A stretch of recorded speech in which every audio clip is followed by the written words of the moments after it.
I am Raymond Posch, and welcome to New Ways of Being podcast.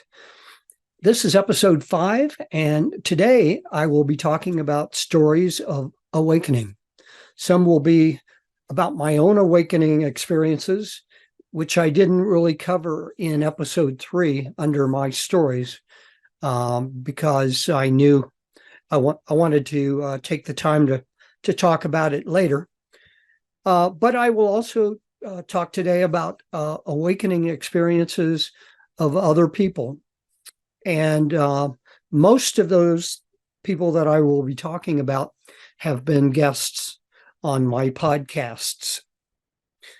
And the purpose of this episode today is to give you examples of awakening, and what it is and how it happens, so that you can relate to those examples. And I'm sure that many of you listening have had your own stories of awakening, and I would love to hear those. And if you would like to share them, please reach out to me on my website, and there I give my email address, so you can contact me by email, or you can respond in other ways, which I'll mention at the end. So let me begin by talking about my stories of awakening to date. And I am a case where I have had stepwise awakening experiences, some which were big insights, and some that took different forms and may have had greater influence on my level of awareness or consciousness. So let me go through these, and I'll do that fairly quickly. But I do want to give you a feel for what happened to me. And one of the first ones that I really recall was what I would call a Kundalini experience. And I think that happened in 1998. I had some issues in a work experience where the owner of the company treated me in some very unprofessional ways, and upset me quite a lot. And that prompted me to go seek out a coach to help me kind of get beyond that. And I knew at that point that I wanted to explore spirituality and awakening at a deeper level. So I found a coach, and he was very focused on energy and chakra energy. And so he worked with me on chakra exercises and reading my level of energy and opening of the chakras. And I found that very interesting and a very good experience. I do recall him telling me that the way he could read my energy levels was by feeling them in his own body. And that was something very foreign to me. I did not know how he did that.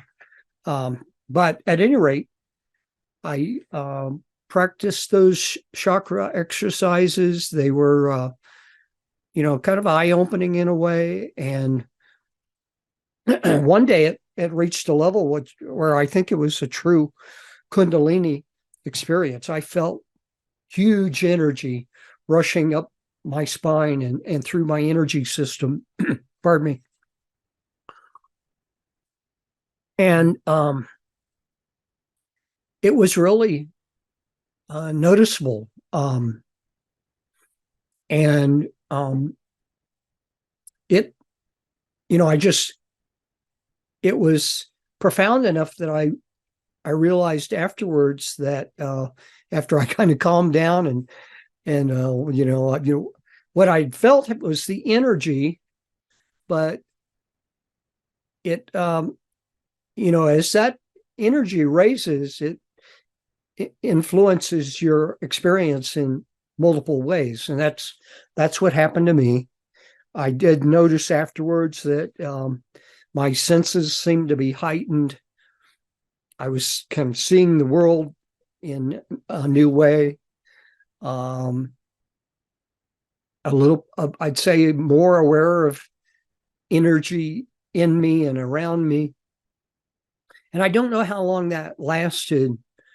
I don't think it was a long time, but so it wasn't a major awakening in terms of changing me profoundly, but it did, as I said, open my eyes to realizing there are new and different ways to experience my body and to experience life. So that was notable to me. And then there was in 2007, I think it was, I had the experience which I mentioned in episode 3. That was the Oneness Blessing. I received the Oneness Blessing. It was like, I think it can be compared to Reiki, but because I felt the energy flowing through me from, it was like I envisioned a ball of energy above my head and then flowing down through my body. And it was, in that particular case, it was initiated by a Diksha giver, someone who was trained in Oneness Blessings in India. And that probably had an even more profound effect. It was I suppose, energy-wise, it might have been similar to the Kundalini, but it was also different. And, I felt this great warmth going down my body and staying in my body for a period of time before it faded out. And it triggered other experiences, which I talked about in episode 3. Somebody, a non-believer, would say it was, delusionary. I experienced people being with me that weren't physically there. I experienced seeing the universe in a different way. And, but I believe it did really activate a oneness state in me that I did notice, distinctly for a long period of time. And it may have actually been permanent. I think it probably was permanent. I would still say I have a very strong sense of oneness, and I think I have continuously since that time. And I also had a quieter state of mind after that experience, and I think that was, for a large part, permanent as well. It was not total in effect. I mean, I still could have very active mind and be thinking many thoughts, but I think I was quieter mind overall. So, but let me go on. The next experience that felt like something significant to me, in a way, I'd say it was more than just an insight, but let me describe it to you. So at that point in time, it actually started in 2001. I started doing walking every morning with my one or more of my dogs, and for exercise, 30 to 40-minute walk, very brisk. And my first primary goal was to get exercise on a daily basis. But it didn't take me long to realize that I could contemplate spiritual things while I was walking. And after a period of time, that became where to the point where I could enter a meditative state while I was walking and having my eyes open, of course. And at the time, I was studying Deepak Chopra's book called The Seven Spiritual Laws of Success. And in that book, as I recall, the first law that he talked about was the law of pure potentiality. And that is, it was talking about knowing that we have access to potential and what he called pure potential or pure potentiality in through our consciousness. And so at one point I thought, well, I wonder, can I experience that directly? And so while I was walking, I said, I intend to feel pure potentiality. And I don't think I could tell you exactly how I did it, but I felt a strong shift in my energy and in my state of being, my state of consciousness, into more a pure potentiality state. Being aware that we have the power to tap into many possibilities and to experience, there could be infinite possibilities that could happen for us if we could use our consciousness in the right way. And so I felt it more as a physical effect initially. And I think as time went on, I felt more awareness as well. And I think that happened in 2007 as well. And, kind of continuing on from that, on another occasion, I think it might have been in 2008, or it might have still been in 2007. At any rate, I think I still had been contemplating seven spiritual choices that Chopra talked about. And I would contemplate, one particular law. He talked about the seven laws of spiritual success.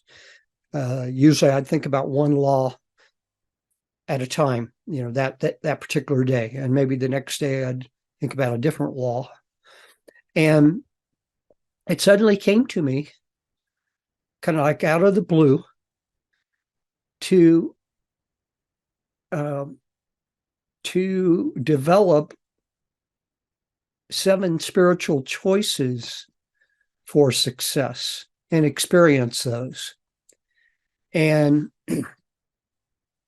as I began to do that, I think actually initially I was actually channeling from probably my higher self ideas about those seven spiritual choices. And the first one was very strong, very clear, that the first choice must be the choice of life. And so as I contemplated into that, at first it struck me as very strange. I mean, I had never thought about that before. But as I contemplated it, I had these realizations about what it meant. And I realized how true and how important it was that be the first choice. And then the other six choices came to me, and in a particular order. And I would say, it's kind of a combination of channeling those and my own thinking about them in terms of thought. channeling doesn't come to you in thought. It comes to you in terms of received knowledge. And then you, once it's received, you can think about it, but it's, so thinking and channeling are two very different things. So I think for me, it was probably a combination of the two. And, but as as those formed up for me, which only took a few days, a week at the most, and then I began having a spiritual practice of thinking about either one or all of those choices in one of my walks. And of course, I felt a steady increase of awareness of what those choices meant and how they had a power to influence me. And, and if I were to share them with others, to have an impact on others. But it was a steady expansion of awareness and that new experience of channeling the choice of life and realizing how powerful that was. That was just almost profound to me. And doing that on a daily basis, contemplating the 7 spiritual choices was very influential on me. I felt a lot of spiritual development during that time. Now, later, something else happened to me in 2010. And during the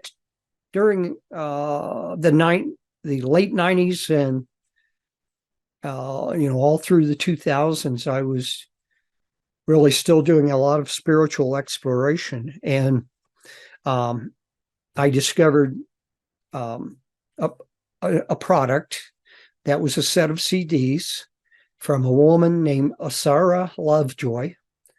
And it was called The One Command. But from that, I learned how to quickly go into a theta state of awareness. Now, in my meditative walks, I had learned to go into an alpha state very quickly. And in fact, contemplating or choosing pure potentiality as a state of being definitely shifted me into an alpha state of mind. But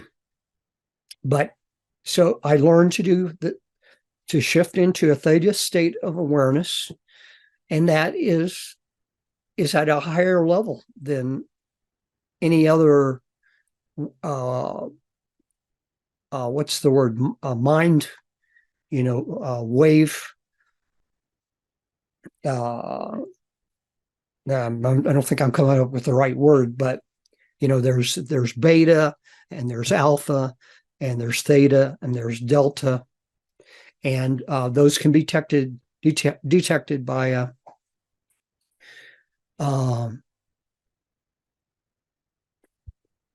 it's real. I'm drawing a complete blank on the name of the device, but it measures your brain waves.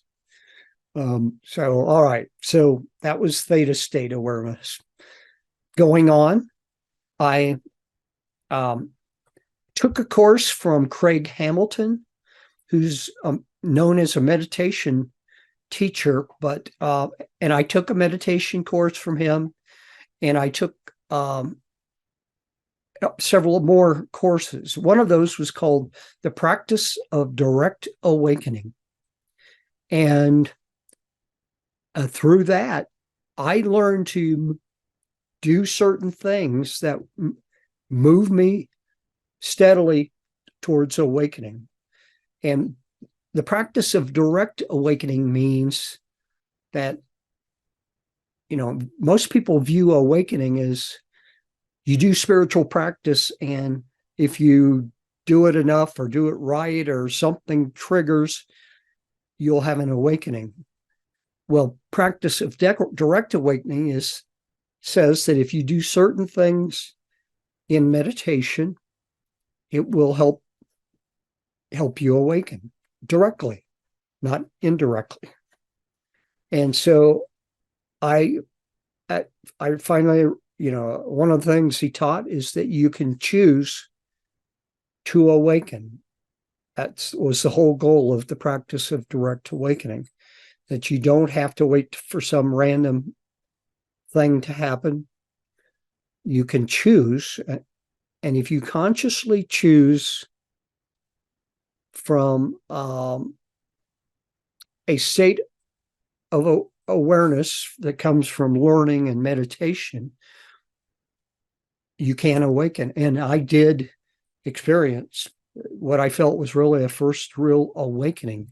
I felt, and what he taught was step into the part of you that is already meditating, already awake, and experience that. And I did, and it was pretty profound. I was suddenly seeing the world and feeling the world and experiencing the world in a new way.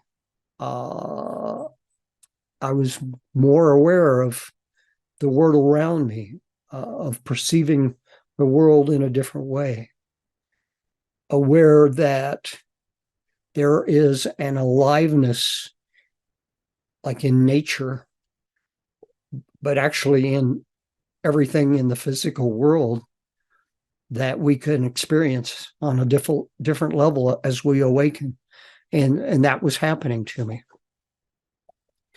Also, let's see, what was the cause of this one here? I have to think just a moment. I think in the spiritual exploration work that I was doing and the spiritual practices that I was doing, I began to choose to experience, for example, unconditional love more of the time, and to really step into that. And as you do that, and if really commit to it, wow, you begin to feel pure love in your body, in your mind, in your spirit, and that affects your awareness of life. And also, I was seeking to understand wholeness at that time as well, and I achieved an awakening to wholeness. In fact, I subsequently wrote a book about that, and with that title, Awakening to Wholeness.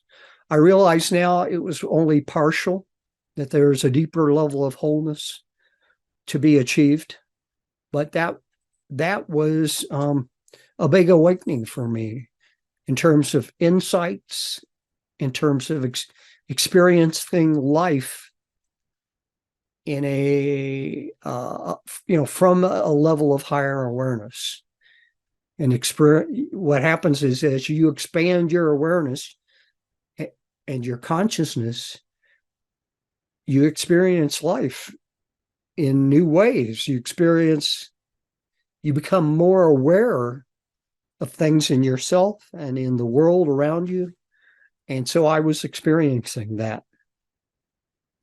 And also, one of the things that Craig Hamilton taught was, to keep doing that practice of direct awakening to the point that you become clearly aware of awareness itself. And I achieved that. And that's a big step forward. You can become aware of awareness itself, I would say, in you. But what I learned was, if you try to locate awareness, you discover that it's not necessarily in you, not in your body, not in your mind, in something outside. And in fact, awareness, I believe, and came to understand from that, was that awareness comes from divinity, from the infinite intelligence of the universe, from God, whatever you want to call it. And so that as you step more and more into that level of awareness, you open more to a connection to your soul and to the divine, to God. And it definitely helps to awaken to presence. I think about the same time I had studied the Power of Now book by Eckhart Tolle. And so from that book, I was stepping more into presence. And so that all was coming together for me. And one of the things I recall being very struck by is one day I was thinking of being in a state of grace and allowing grace to work through me. And I guess I would define grace as it's a state of being, which is also a state of awareness, I would say. A state of being in which you allow it's a surrendering to God, if you will. Surrender to the higher power and let it do more for me and through me and as me. And so I was beginning to experience grace in which the flow of life began to seem easier.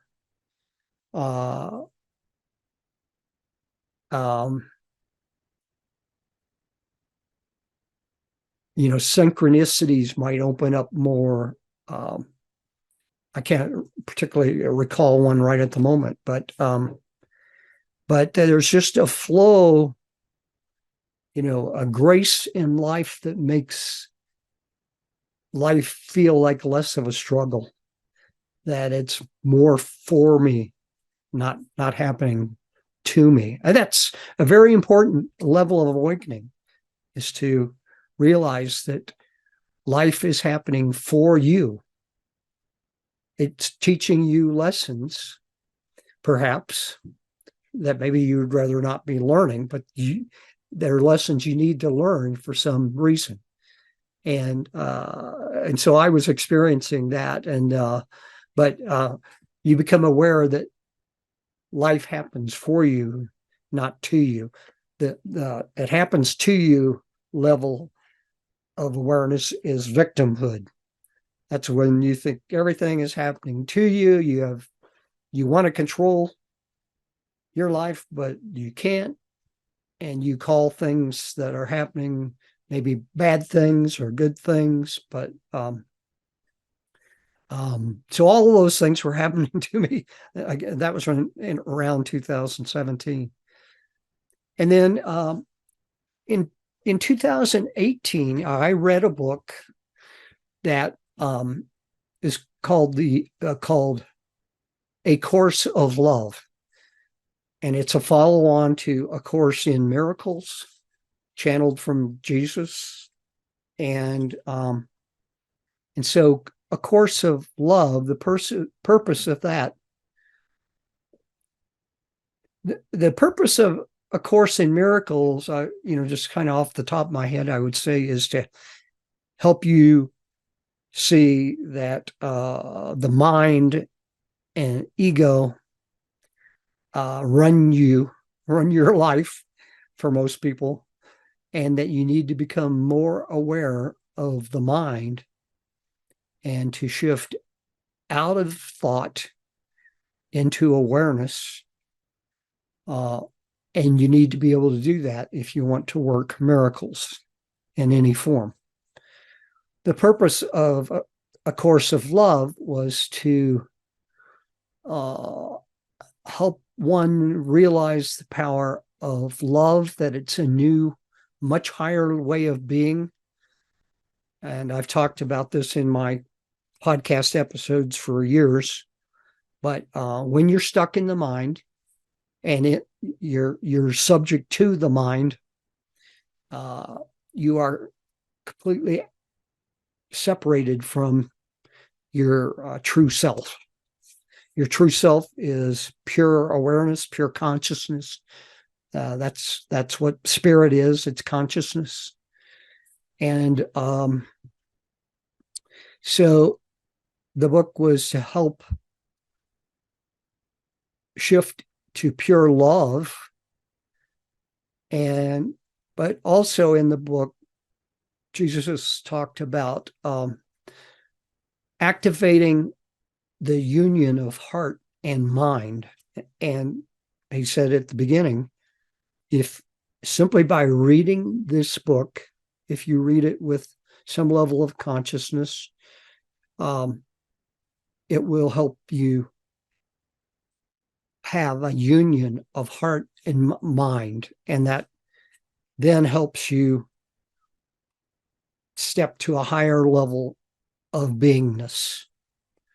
And by the way, I use the term activation. I've just not too long ago.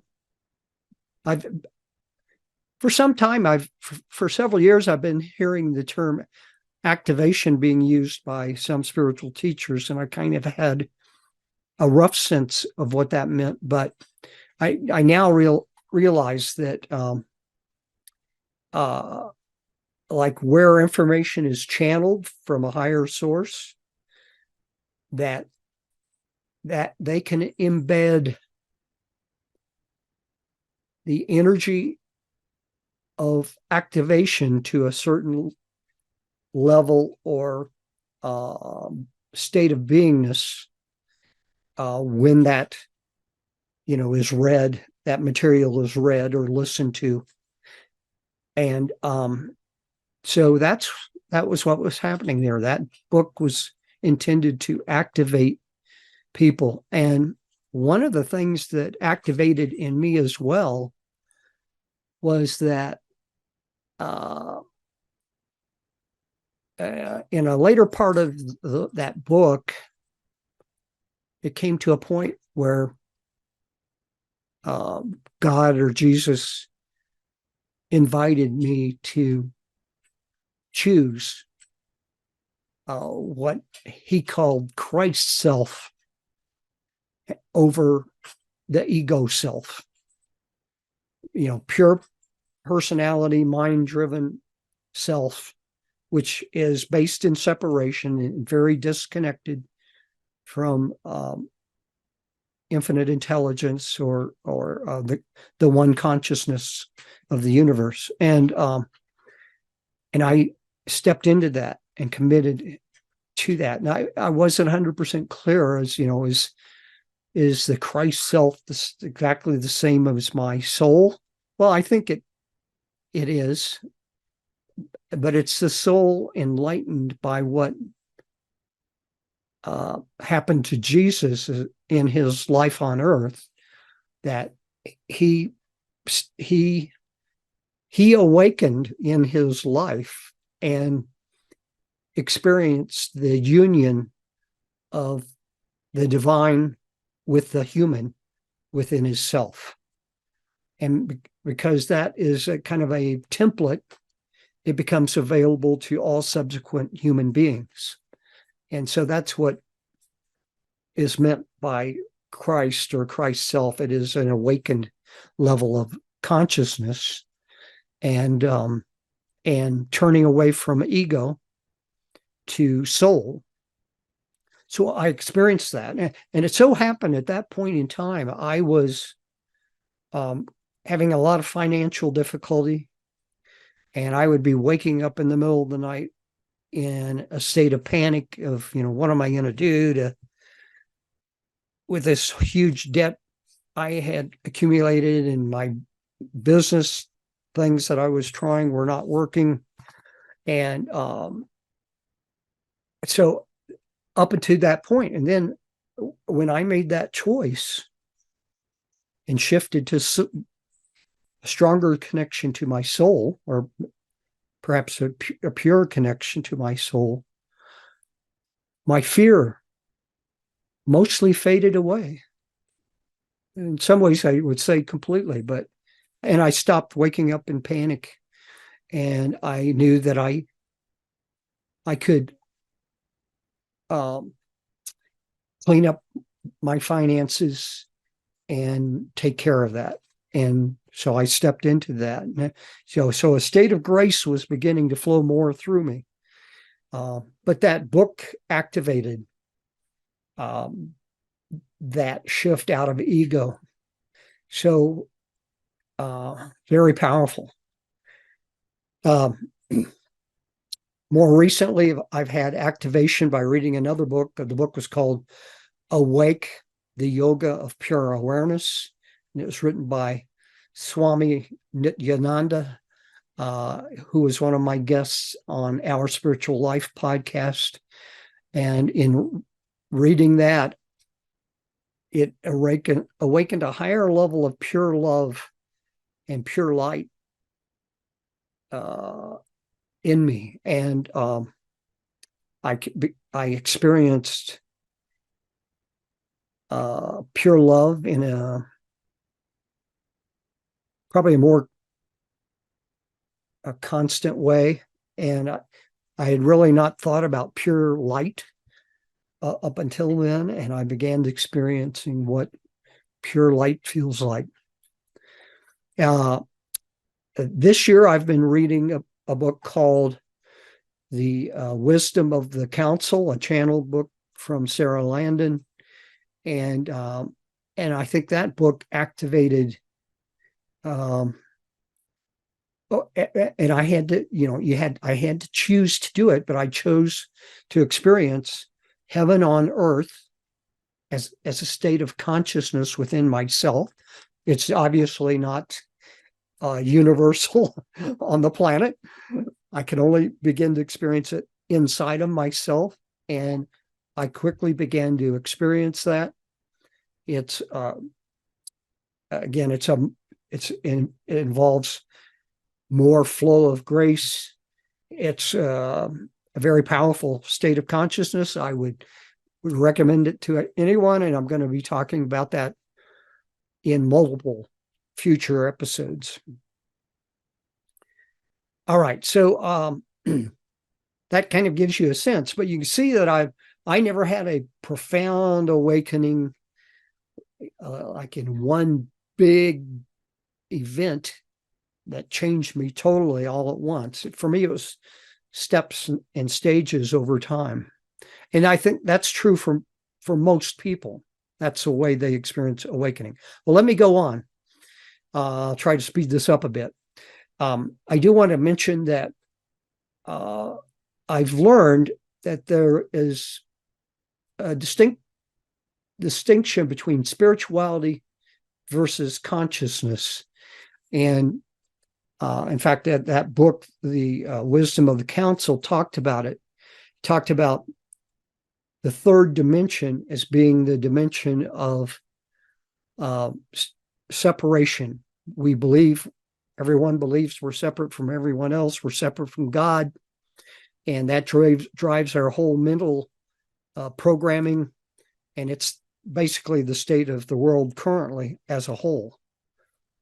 But many people have stepped into the fourth dimension, which is the dimension of transformation. And that's usually triggered by a desire to develop more spiritually, to explore spirituality, to experience yourself in new ways and gaining an empowerment from that. And the fifth dimension, and until I read the book, when people talked about third dimension or fifth dimension, what are you talking about? Why are you using those terms? But at any rate, fifth dimension is the dimension of consciousness, that you step beyond transformation into becoming more conscious, more aware, more alive, more connected to the whole of the universe, to the whole of divinity, etc. So that will play into new ways of being as we go forward. But now let me try to quickly share with you some stories about other people. I'm not going to go into these. These aren't my personal experiences. All but the first two people will be our people I have had on as guests. That was mostly with Our Spiritual Life podcast. One or two of those might be with the New Ways of Being podcast. But I'm going to start with two that have not been guests of mine yet. I would love for that to happen. The first is Eckhart Tolle. And of course, many of you will already know, not only is he a famous spiritual teacher and author of the book Power of Now, and he teaches the power of presence, but he's one person who experienced a full awakening to a very deep, profound level, basically all at once. And he describes it in his book. Basically, he, I think, I'm not sure whether he was born in Germany or in England, but he was like in his 20s or 30s, he was living in London. And he basically said that he hated his life. He despised himself. He didn't see the purpose of life. And I had moments of total despair over that and probably suicidal thoughts. And it finally came to a juncture where, he was wanting to choose to die, to end it all. And in the process of that, he asked himself a certain question, and I forgot off the top of my head what that was, but it made him realize in the way he asked the question, he said, is there one of me or two of me? And in that instant, this awakening happened to him, which was a huge flow of energy and information and insight. And, I think he said he experienced it like an explosion in a way within himself. But then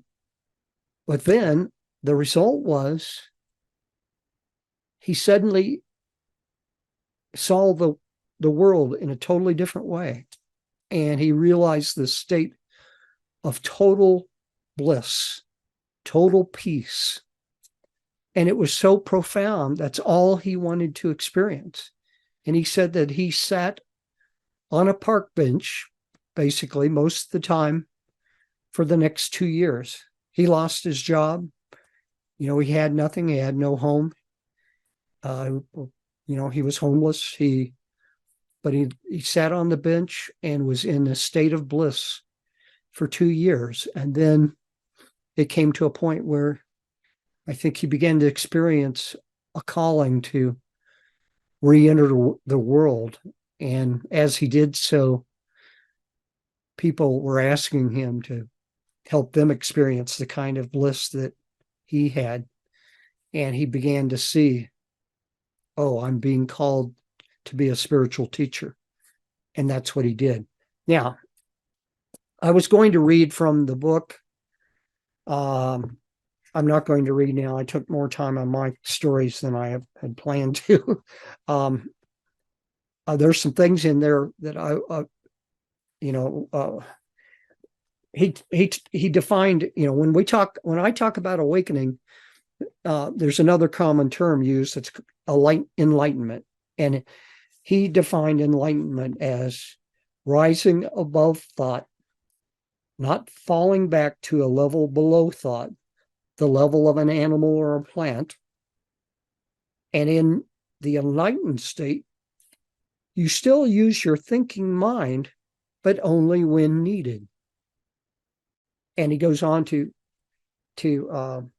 explain that. And there's some more in this book that I'll want to share. So I'm going to come back to that later. I am going to tell you that I created a audio guided meditation on presence, awakening to presence. That's stepping into presence, like that he describes in his book. And he has this meditation, and I take that and I've adapted it, and I'm going to be offering it very soon as a free guided meditation that you can download from my website. You just need to sign up for my mailing list, which will be a high quality mailing list to offer, tell you about my blog posts and my podcast episodes and that kind of thing. So sign up and you'll get the free download. And I'll give you more information at the end. The next example I'm going to use is Sarah Landon. She's the channeler of the Council on Earth, or Council of Earth. And she authored the book, The Wisdom of the Council, but that's all channeled information. And her awakening happened in a pretty interesting way. The first thing that happened to her that kind of awakened her to, whoa, there's more to this universe than I realized, is when her brother had died, and she went to his funeral or service, and at that, he contacted her, told her he was there, and that was a profound experience to her. And mentally, she asked him a couple of questions that he answered, and but subsequent to that, she began. I think she, if I'm remembering correctly, she ended up in a session of quantum healing hypnosis technique that someone told her that she should do, and she that person was a medium, I think, and she sat in this, and then all this information began coming to her from some entity or entities that she didn't know, where they were, but they were somewhere out in the universe. They were talking to her and sharing information. And she subsequently took more of that type of training, QHHT, and in the process of that she realized that whole channeling continued. That helped her begin to awaken that there's a greater reality, that she had a purpose as a channeler, and that led to what she does, and led to 2 books that she's now written and produced. And also the council, I've noticed, don't use the term awakening. They use the term realization. And that is for you to realize who you really are, and to step into that realization. But it's realizing that you are God. You are the one consciousness of the universe expressing itself in physical form as an individual. And so they call it realization. But let me go on. Another person, Seth Dietland, I've had him as a guest on both Our Spiritual Life and New Ways of Being. He did this fantastic episode with me on episode 4 on channeled teachings. What happened to him is he got to a point in his life, I think he was a real estate salesman and doing well, but he realized that that he really wasn't satisfied with life, and that there had to be more to life. And I don't know. He things began to fall apart for him. I think he went through a divorce, um, and and that kind of reached a crisis point where he asked God, you know, I don't I don't know, I don't see what the point is in my life, and he asked God to end his life and take him. And I don't think he had particularly even believed in God prior to that, but he was asking God. And what happened was God didn't take his life, and angels began to speak to him, and um, and then he developed this ability to channel more by taking quantum healing hypnosis technique training, and now he's doing channeling for people, kind of as a coach, but helping them solve their problems and getting channeled guidance of how to do that. Um, the next person I'd like to mention is Susanna Kennedy. She was a guest on Our Spiritual Life. She's an Ascension Coach who helps people transform their lives in multiple ways, but to helps them awaken. That's, I guess, what an Ascension Coach does. And what happened to her is she, in a very similar way to Seth, she had this deep longing for to change her life, for it to be better, to be just she felt dissatisfied with life, and she had this profound awakening experience that occurred to her, where she downloaded this huge amount of insight, information, teaching her basically all at once in this huge awakening. It wasn't stepwise. It was one of those big all at once awakenings of how to do healing of herself and other people with quantum energy, and in helping people detoxify blockages in their life, and emotional issues that they've stored up.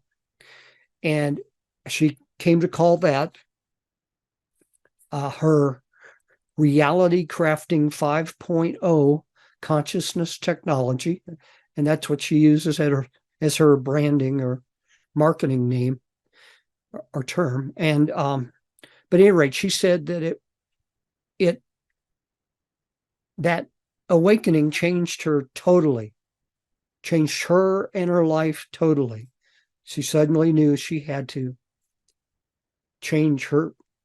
She said she changed everything in her life, and she knew she was being called to be that kind of coach for others. Kurt Blackson is another person I had as a guest on Our Spiritual Life quite some time ago, back in 2022, I think it was. Oops. He was born in Ghana, and he's the author of the book, The Magic of Surrender. And he is a person who decided he wanted to be a spiritual teacher, and he wanted to do it in America. And after he had, come of age, and but he had some very unique experiences in Ghana because his father was a minister of a bunch of churches. And at any rate, he came to the U.S. He went through a process, of trying to become a spiritual teacher and to do what he wanted to do. And it was all a struggle and difficult. It wasn't happening for him. And this went on for a year or two. I don't recall how long now. In addition to talking to him directly, I read his book. But he got to a point where he finally said, God, I surrender. I let go. I'm going to let you help me. I can't do this by myself. And in his book, he had the statement that I want to quote here. He said, our nature is to love. When you surrender enough to God, you know that God is love, that we are love in our nature. So he said, our nature is to love. We have just gotten conditioned out of it. The purpose of life is to return to the love that we are, to share it each and every day, with no need for it to be returned, no need for others to be a certain way before we give it to them. Love and much more. And there's another excerpt I was going to read, but I don't believe I have time.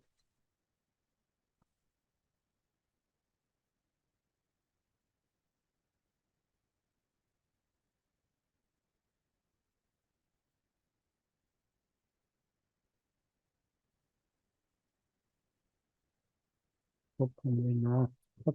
Okay. Well, I'm not going to read that, but I'm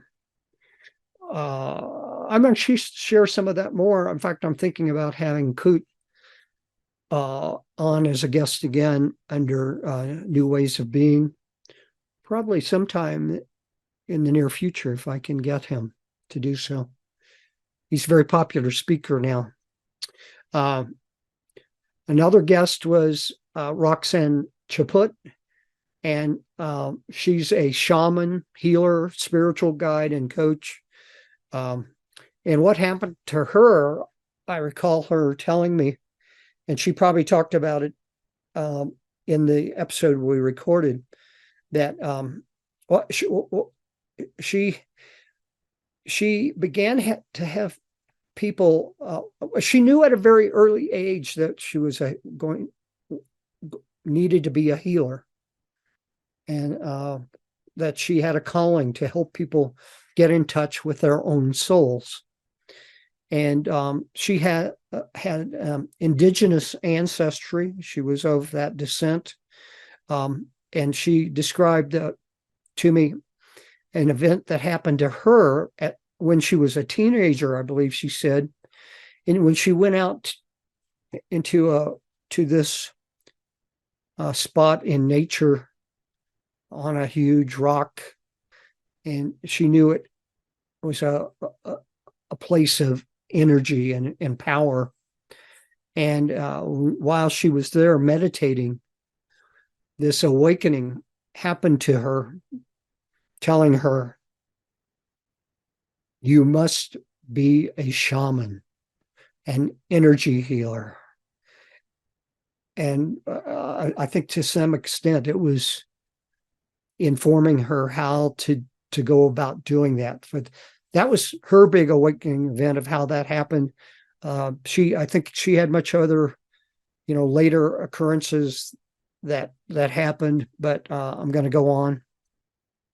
Another example is Patricia Albert. She was a guest on Our Spiritual Life. She's the author of Evolutionary Relationships. She is someone who got into spirituality very early. She was a spiritual coach for many years.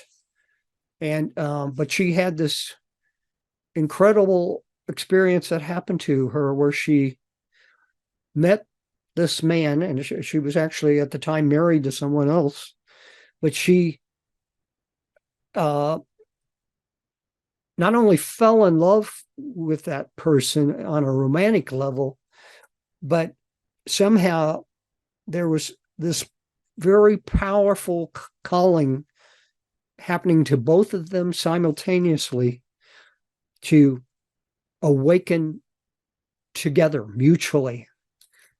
And that was a lover that she said was Peter.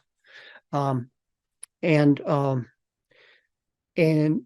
that awakening turned into this continuous state of being that was something very beyond any normal awakening or being that she had ever experienced before.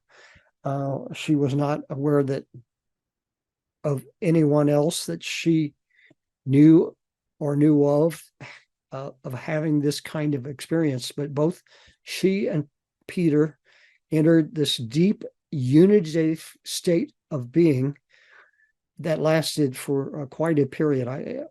If I'm remembering correctly, I think it was 4 years. And then he died of a very serious disease.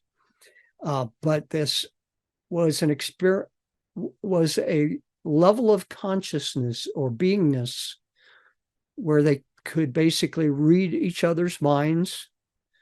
They experienced, they could experience themselves as individuals, but they also experienced themselves as a unity. So it's kind of, I guess, hard to explain, but that had such a profound effect on her that later she formed an organization called Evolutionary Collective, and she teaches other people how to go into this process of mutual awakening and into this advanced state of unity of consciousness. And I've not gone through that myself. I would love to do that, but I've not done that yet. It would, I would say it would definitely change the world if that unity of consciousness would expand in big ways. And we have the potential to be able to do that. Okay, I'm going to do just 2 more. Joshua Bloom was a guest on Our Spiritual Life. He will be upcoming on New Ways of Being. And I think that will probably air in January. But what he does is he helps people through energy healing work to, solve health problems and mental state problems, and like anxiety or but he helps people. He became aware himself that and he learned how to, and I think it was by exploration, spiritual exploration. It didn't download all at once. It was more like my experience of stepwise over time, over years. But he learned to step fully into the quantum field by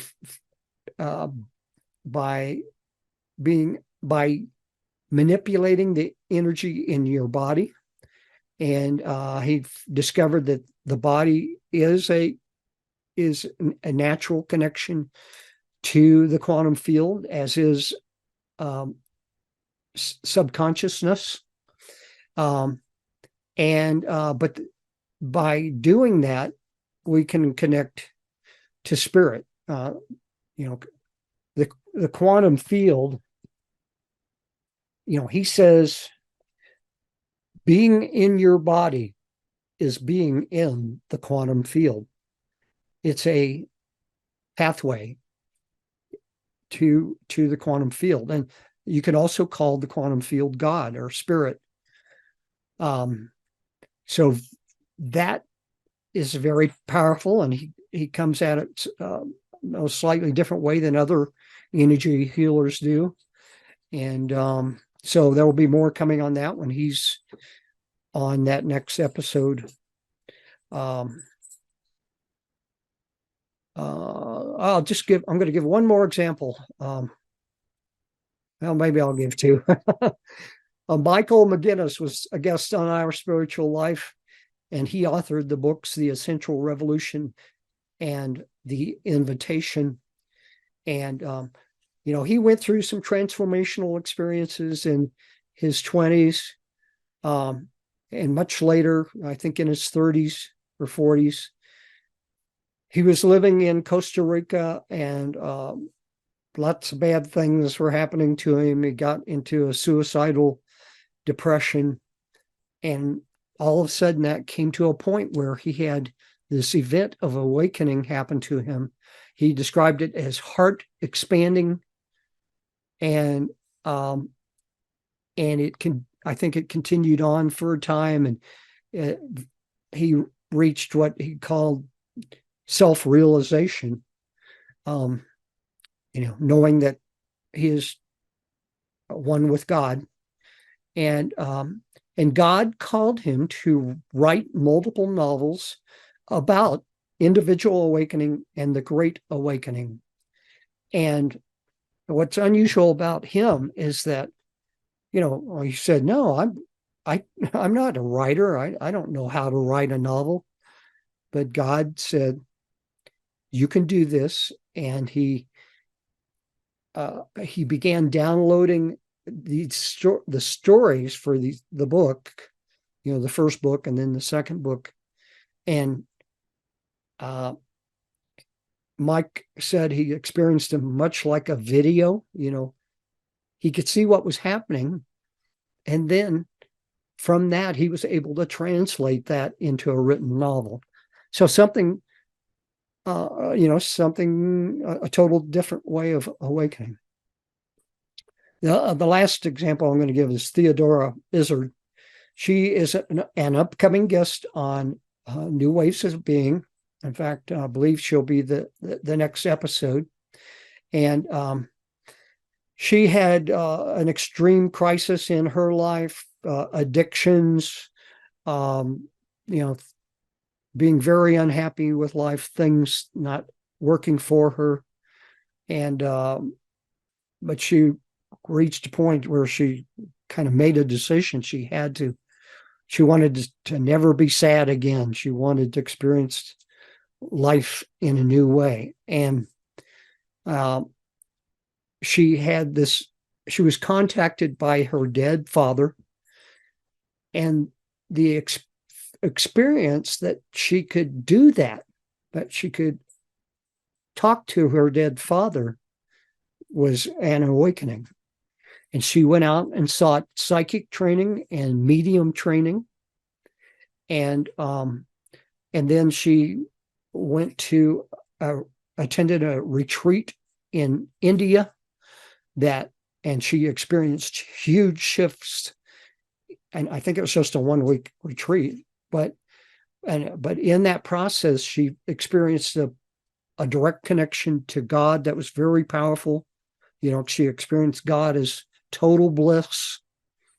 And that same week, I believe, she experienced the healing power of trees, and she experienced other people there at that retreat coming to her and somehow knowing that she was a healer and asking her for help, and she healed them.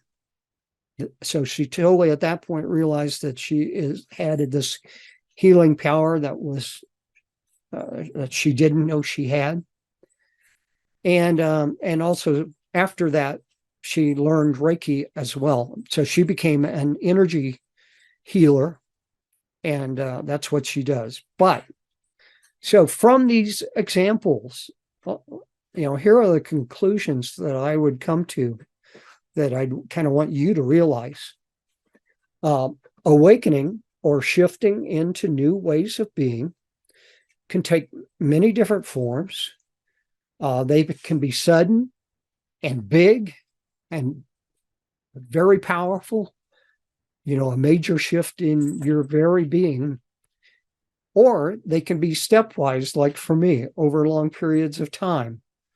Or they might be some combination of that. They can be brought about, these awakenings, brought about or triggered in many different ways. Although some kind of personal crisis is very often what causes one to seek out a new way of being and maybe even trigger this awakening to happen in a powerful way. They can involve changes in consciousness of many different types and leading to many different kinds of life changes as a result. And I'd say that there are many different paths to awakening, but very often these days, and certainly the people I've met and interacted with, the awakened person seeks to be of service as a result of their inner changes and seeing life in new ways. Okay, before I conclude, if you haven't already, please check out New Ways of Being and what I'm doing. And you can do that at my podcast website, which is www.newwaysofbeing.world. And www is required, by the way. And that takes you to my podcast website, and you can listen to the audios of those episodes I've published, or you can link to my videos. And by the way, great new episodes will be coming out every 2 weeks. And I do have a Raymond Posch YouTube channel. And by the way, Posch is spelled Posch. But you can go to that and see the videos of the episodes. You could go to raymondposch.com, which is my website. And you can see more information about myself and what I'm doing kind of in conjunction with the podcast. And I'm going to be trying to keep up a blog as well. But if you go to the homepage there, you'll see links to 3 recent posts that are about new ways of being, either about the podcast or about awakening. And of course, there'll be much more to come in the future. My New Ways of Being community is not ready for access yet. It will happen. I'm hoping in the next 3 to 4 weeks. It's going to take some time to get that all put into place and ready to go. But when I do that, that will be accompanied by periodic live events. So that will be coming in the future, the community and live events. And I would like to say to you, if you like what I'm doing through New Ways of Being podcast and my website, please subscribe, become a patron if you can. Share the podcast or episodes or website or blog post with your friends or anyone you know who would be interested. I think what this the information that I'm producing is important.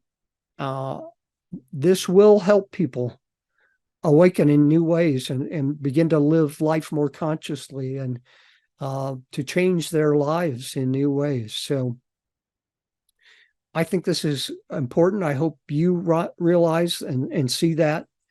And I hope you become part of the community, and I hope we get the chance to meet and interact.